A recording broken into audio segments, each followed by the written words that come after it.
Hands off Syria! USA! Hands off! USA! Hands off! USA! Hands off! USA! Hands off! We're out here today in Times Square. We're in cities across the country.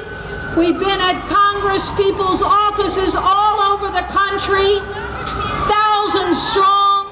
Today in Times Square, in Boston, in Washington, in Atlanta, in Raleigh, Durham, Chicago, Detroit, San Francisco, LA, many cities all over the country to say, hands off Syria.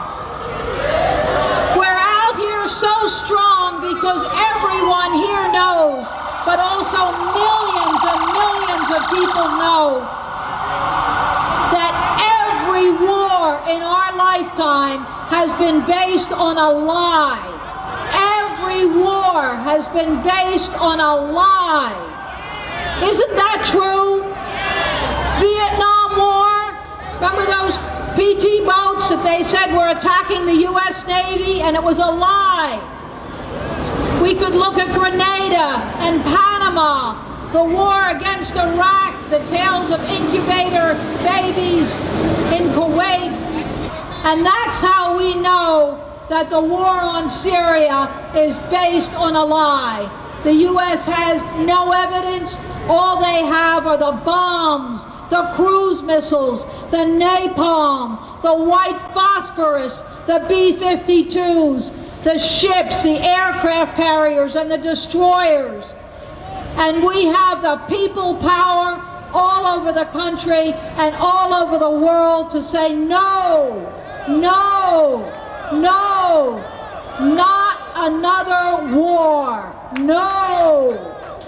Hands off Syria! Hands off Syria! Not another war! Not another war! When we went to war in the early 90s with Iraq, the Gulf War, we had someone come in front of Congress and cry. She said she saw Iraqi troops take babies out of incubators and throw them on the floor and kill them, and she cried. But that woman was the daughter of the ambassador to Kuwait. She wasn't even in the region during that period. And do you think the United States government didn't know they were telling the American people and the Congress a lie? They knew it, and they told them this lie anyway. We all remember weapons of mass destruction. There were none. So why should we believe this lie? The answer is we shouldn't. If the U.S. is so concerned about human rights and compassion for people, they say that's why we need to go into Syria. Well, you know, we already are seeing their lies unravel. The United States says there are 1,400 people died in this chemical attack. Everybody else that has given a figure has given a less figure. They say France has the most credible figure. They say it's only 300. But we know thousands died when the military in Egypt shot down the protesters in Egypt. And the U.S. in that case couldn't even say it was a coup. And yet they have ships and fleets ready to attack Syria. Before the Iraq War, before the Vietnam War, the majority of the people in this country supported it.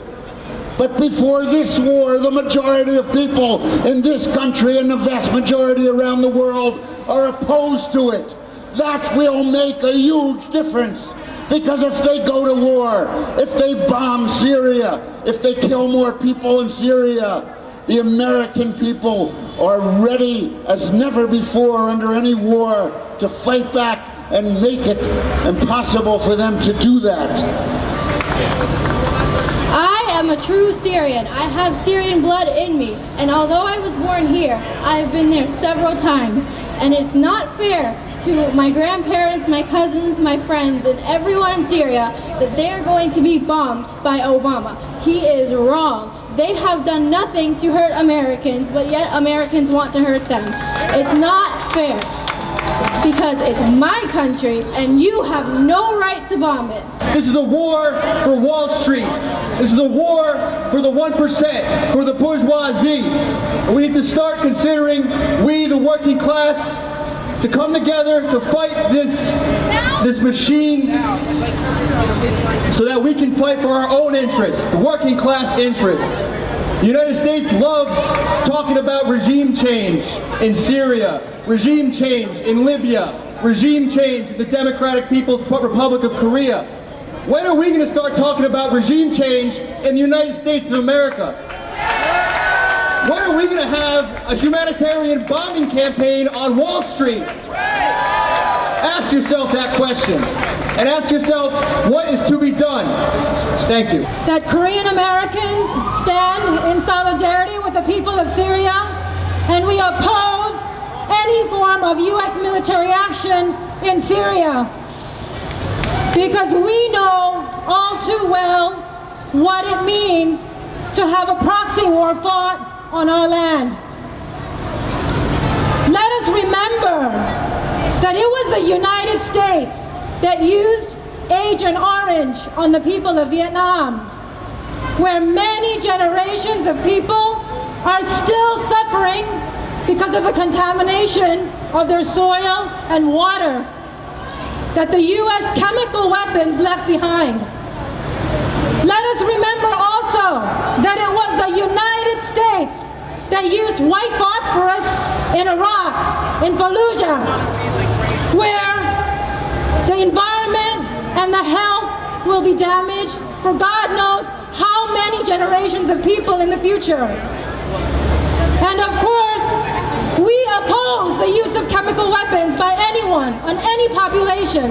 However, the United States is the last country in this world that has any legitimacy to police anyone on the issue of chemical weapons. As Korean Americans, our homeland has been in a state of war for the past 60 years. Our people have been separated for 60 years. The DMZ between North and South Korea is littered with mines because the U.S. troops still refuse to leave our land. They raped our women, they polluted our land, and they are the greatest threat to peace on the Korean Peninsula. What happened in Korea shows that our actions today will affect not only the people of Syria today, but for many generations in the future. This is not a future that we wish on any people. Why, when our schools and our hospitals and our libraries are closing because of budget cuts, why do we pour money into making and buying and dropping drones on innocent people? Why, when so many of us are chronically unemployed and so many of us don't have health care, why are we so addicted to war and maintaining so many bases around the world that basically the entire world has become a U.S. garrison? Why can't we stop our addiction to war and start rebuilding our own communities here, reopening schools and fixing up hospitals and creating jobs? Let us stop this war machine. We have to stop this war machine in Syria. We have to stop this war machine in Korea. And also, we need to start rebuilding our communities here in Brooklyn, in Queens, in the Bronx. We must stop this U.S. war machine from Korea to Syria to Brooklyn and Queens. Stop this U.S. war machine from Korea to Syria to Brooklyn and Queens. Stop the U.S. war machine from Iraq to Syria and Brooklyn and Queens. Stop the U.S. war machine from Iraq and Syria and Brooklyn and Queens. Stop the U.S. war machine from Iraq to Syria and Brooklyn and Queens. Stop this U.S. war machine from Korea to Syria and Brooklyn and Queens. Thank you. I can't tell you how angry I am that the U.S. government is carrying out another with lies and deceptions and pretexts and distortions.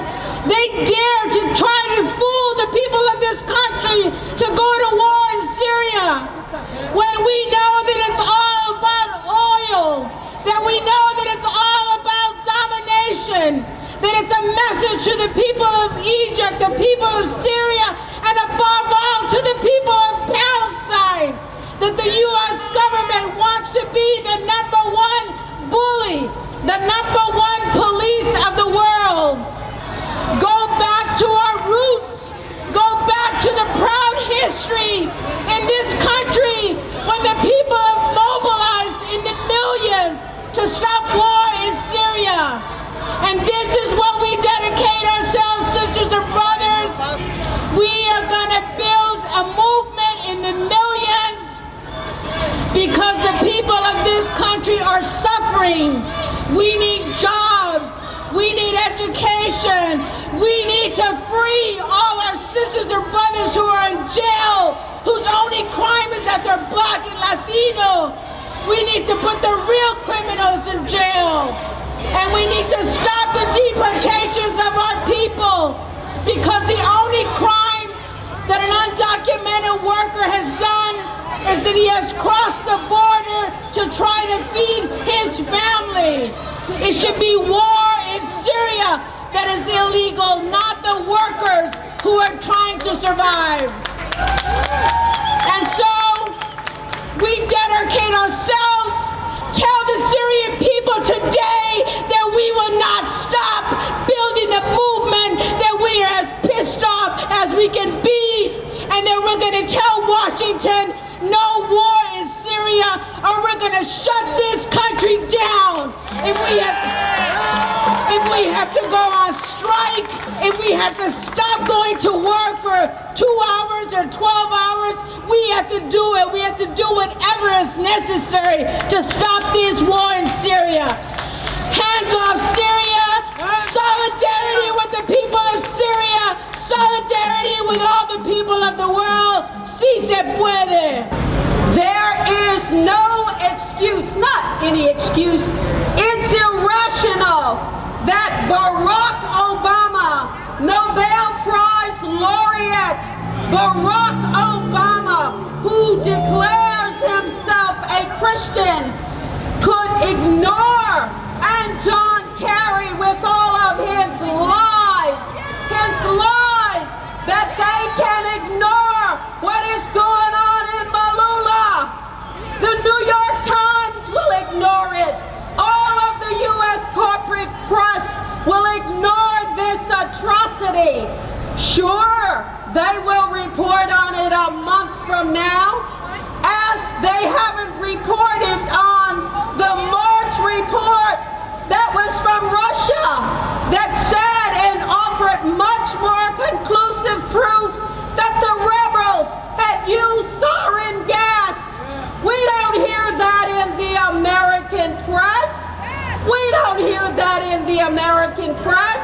And for the New York Times to run or publish the video of the so-called insurgents, those fanatical, crazy Sunni jihadists, remember those guys?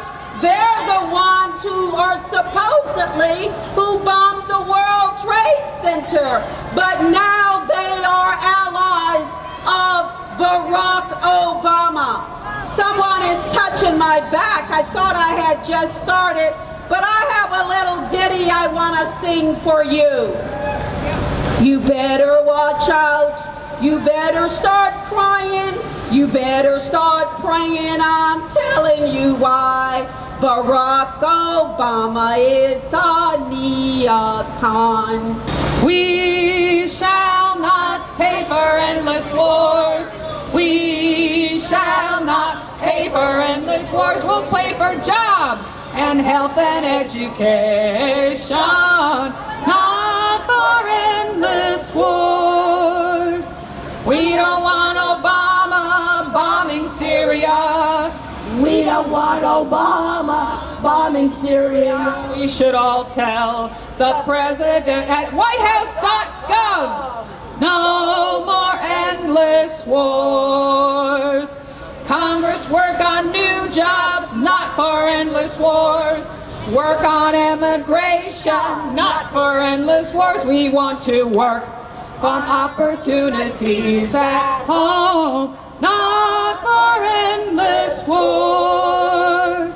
Let's all work together, home for endless wars. Let's all work together, home for endless wars. We should all bring all the troops home from those wars right now. No more endless wars. No more endless wars. Woo! All right. The raging grannies!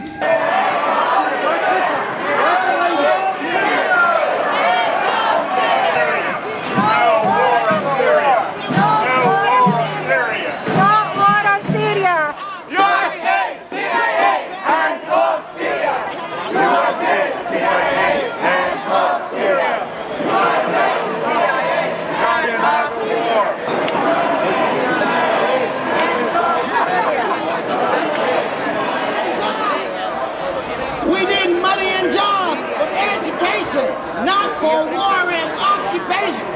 Money for jobs and education. Not for war and occupation.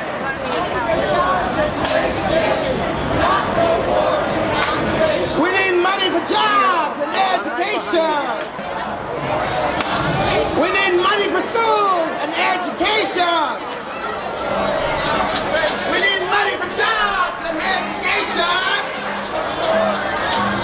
We need money for jobs and education. Not for war and occupation. We need money for jobs and education. Not for war and wars.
We'll play for jobs and health and education.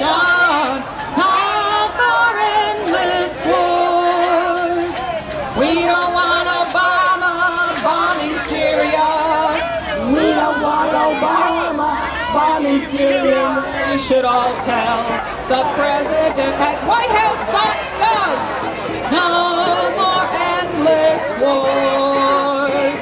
Congress, work on new jobs, not for endless wars.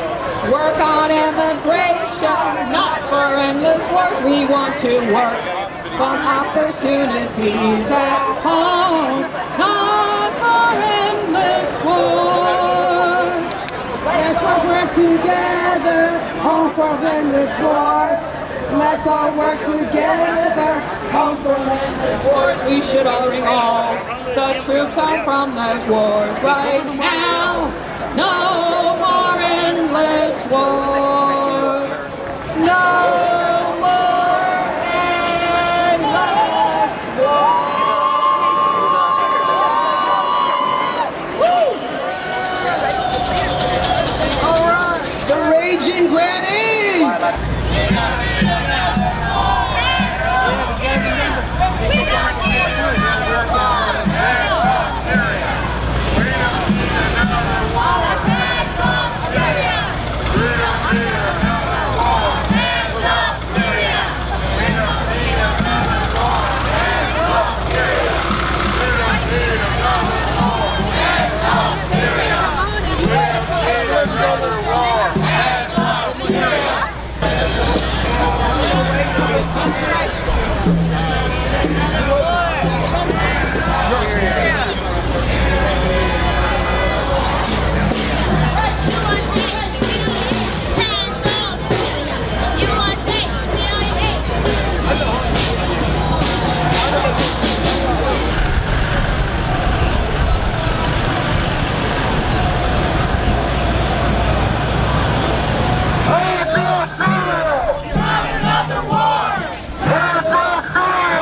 country. This is a time to make our voice heard. No more lies. Not more lies. Not another war. Not another war. No more lies. Not another war. No more lies. Not another war. No more lies. No war in Syria! No war in Syria! No war in Syria! No war in Syria! No war in Syria! No war in Syria! USA!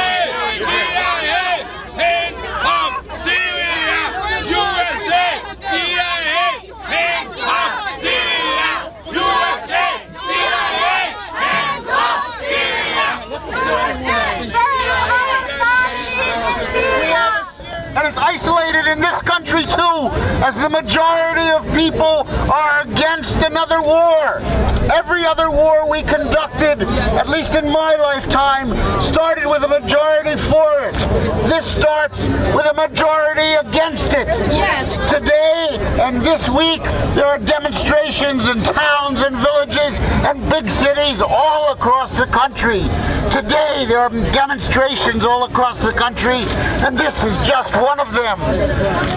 We, although the government is isolated in this issue, we are not. The anti-war movement is being built, and together we can stop this war. Yes.